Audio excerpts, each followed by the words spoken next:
dia, meus amados irmãos. Que esse dia seja um dia abençoado para todos nós. Quero aproveitar aqui um minutinho para meditar aqui numa porção da palavra de Deus, a nossa edificação. Que diz assim, lá em João 15, versículo 7, diz assim: se permanecerdes em mim e as minhas palavras permanecerem em vós, pedireis o que quiser e vos será feito. Acredito que a maior glória da vida de um discípulo é a permanência. Quando ele, anos e anos, continua permanecendo firme no Senhor.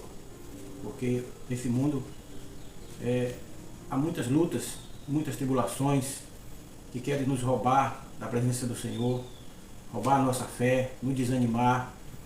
Mas a Bíblia diz: ser fiel até a morte e dar-te-ei a coroa da vida. E o versículo fala sobre permanecer. Se vocês permanecerem em mim e a minha palavra permanecer em vocês, pedireis o que quiserem e vos será feito. Então o segredo aqui da nossa vitória é permanecer. Então, meus amados irmãos, Jesus ele começa falando sobre permanecer nele. E o que significa permanecer nele? Em primeiro lugar, para nós permanecermos em algum local, nós precisamos estar nesse local. Então, o primeiro passo é estar em Cristo, né? E a palavra de Deus diz que tudo começa com o batismo. A Bíblia diz que aquele que foi batizado em Cristo, de Cristo vos revestiste. Fomos colocados em Cristo através do batismo. Mas isso aqui não é algo que nos garante uma vitória total. Quantas pessoas não foram batizadas, não foram colocadas em Cristo e abandonaram a Cristo e voltaram para o mundo? O segredo está na permanência. Se permanecerdes em mim. Jesus sabia que muitas pessoas viriam até ele, seriam batizadas, seriam colocadas nele, mas por algum motivo, na vida, na caminhada, abandonou a fé. Então, todo o segredo é permanecer, ser fiel até a morte e dar-te-ei a coroa da vida. Não queremos retroceder. Diz a palavra de Deus que o justo viverá pela fé, e se ele retroceder, a minha alma não tem prazer nele. Deus quer pessoas perseverantes, que lute, que continue caminhando, que diga como o apóstolo Paulo, deixa as coisas que para trás ficam, as coisas erradas, as falhas, e prossigo para o alvo, olhando firmemente para Jesus, que é o autor e o consumador da nossa fé. Mas para que a gente possa permanecer nele, nós temos que entender o que significa permanecer nele. Então, existem duas características para permanecermos no Senhor.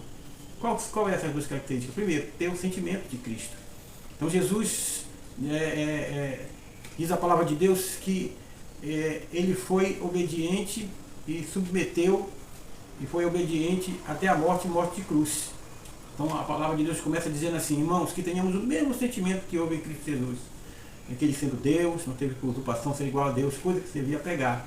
Antes assim mesmo se esvaziou e assumindo a forma de servo, foi obediente até a morte e morte de cruz. Esse é o sentimento que houve em Cristo, Aprendei de mim, que sou manso e humilde de coração, e acharei descanso para vossas almas. Então, quem está na igreja, quem caminha com Jesus, precisa entender o seguinte: que se ele quiser ser grande, ele tem que ser o menor. Se ele quiser governar, ele tem que ser como quem serve. Porque o maior no reino de Deus, o menor no reino de Deus, na verdade, é maior do que João Batista, disse Jesus. Então, na conta de Deus, todo aquele que se humilha será exaltado.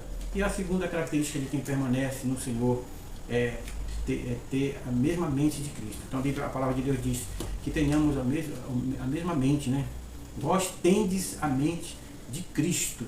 Então ter a mente de Cristo significa conhecer a palavra e que essa palavra permaneça nele. Então o versículo fala dessa maneira: se a minha palavra permanecer em vós. Então ter a mente de Cristo significa conhecer a palavra. Jesus disse: examinai as Escrituras, porque vós cuidais ter nela a vida eterna, e ela testifica de mim. Amém, meus irmãos? Então vamos compreender isso e viver isso, permanecer no sentimento, e ter o sentimento de Cristo e ter a mente de Cristo. Que Deus abençoe a todos, dê um dia abençoado a todos, meu irmão.